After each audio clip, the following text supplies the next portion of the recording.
Okay, so here are some problems that we're going to be doing that involve what is known as quadratic modeling, and these are going to be modeling in one variable. So each of these problems is only going to deal with one variable.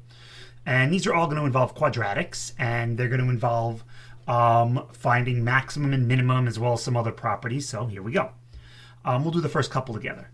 The value of a share of RP mugs can be represented by the function v of x, which is a quadratic x squared minus 6x plus 13. Where x is the number of months after January 2001, and v of x is measured in hundreds of dollars. What is the lowest value that a share will ever be worth, and when will this occur? So, here we have our function, and we note right away that the x squared term has a coefficient of 1, and 1 is positive. So if we were to graph this, we would have a function, or a parabola rather, that is concave up. And from our theorem, we know that if we have a concave up parabola, that the minimum, and that is what we are looking for, the lowest value of a share, the minimum will occur at the vertex. So to find the minimum value of v of x, which is what we want, we find the x coordinate of the vertex. So that would be negative b, which is negative 6, over 2a, which is 3. But the question is not just asking when will this occur. So this is when this is occur, and then we'll have to put that into context. But it also wants to know what will the value be. So we find v of 3, and for that we just plug in 3, and we get 9 minus 18 plus 13, which I believe gives us 4. If I did that correctly. 9 minus 18 is negative 9, plus 13 is 4. So now we have to put these mathematical like these pure math terms into context. So x represents the number of months after January 2001. X is 3, so it's 3 months after January 2001. So that would be February, March, so that would be April 2001. In April 2001, the value of a share will be worth, well, v of x is measured in hundreds of dollars, so this is $400. Now, do you have to write it out as a sentence? Absolutely not. But you still need units, because now that we're dealing with applied mathematics, you need context. So our answers of 3 and 4 are not sufficient for this problem, because it's asking us for the minimum value of a share, $400, and it's asking us when will that occur.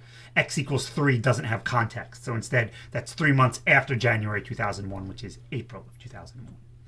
Okay, let's move on to the next problem. The profits of Mr. Unlucky's company can be represented by the equation this, which is a quadratic.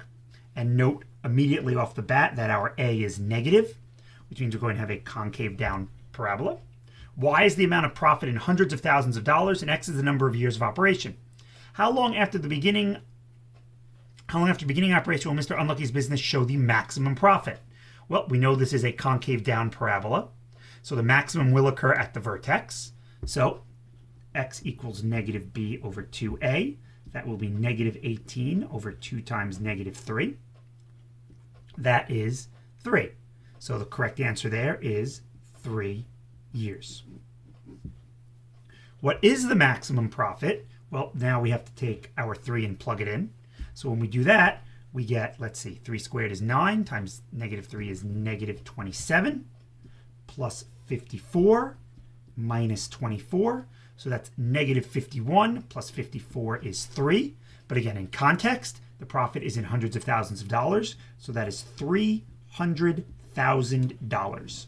Or if you wanted to write that out in words, you could write $300,000. Okay, same as before. Now here's something a little bit different. Mr. Unlucky realizes that his company is on the downturn. So if we're talking about the graph of our parabola, we are beyond the vertex and we are now in the downturn, which is to sell it all before he ends up in debt. So debt would be when the profit is negative. At what time will it be too late to sell his business? When he starts to lose money. So in essence, what we want to do is we want to figure out when is his profit 0, and then since he's on the downturn, that would be the latest he could sell his business. So to solve that, we take the equation, which represents the value of the profits, and we set it equal to 0. And now we just solve this as we would a quadratic. I can divide through by -3.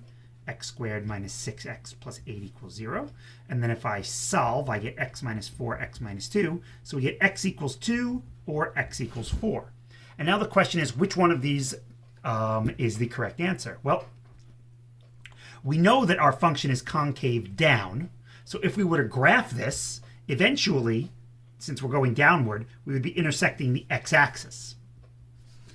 We would intersect it twice. So here we would intersect it when x is 2, and here when x is 4. If we're on the downturn, we're in this branch of the parabola, so we reject the x equals 2. Because x equals 2 is when his business is coming from losing money to begin gaining money, like most businesses do. When you start out a business, your first couple of years, you're not going to see profits. In fact, your operating costs will be higher than your revenues. So we're on the downturn, so it's x equals 4. So at what time will it be too late to sell the business? It'll be too late to sell the business after 4 years. And I hope that makes sense. And then the rest of these problems are all very similar to this, where you're finding maximum and minimum values, or when does the object strike the ground? That would be when the height is 0. When does it reach its highest point? That's a max. What is the highest height? Based on your answers, what is the domain and what is the range? So there you're asked to apply context to the mathematics. When you throw a ball up, when does that function no longer make sense? And I'll leave that for you to kind of work through.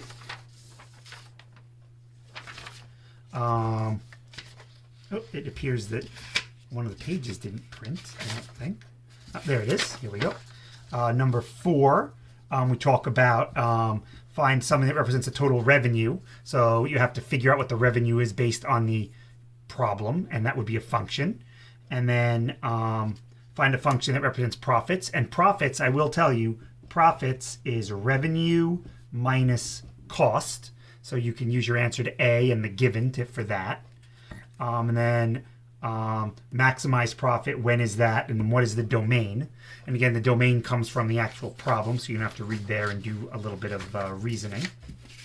Problem number 5 is interesting because you're talking about minimizing costs, but then part B kind of restricts you, so you're going to have to minimize costs again based on a new domain. And then problem number 6 is interesting because it actually takes the equation here of like free fall, for those who've taken physics, and actually kind of tries to get you to figure out what the heck the A, B, and C represent.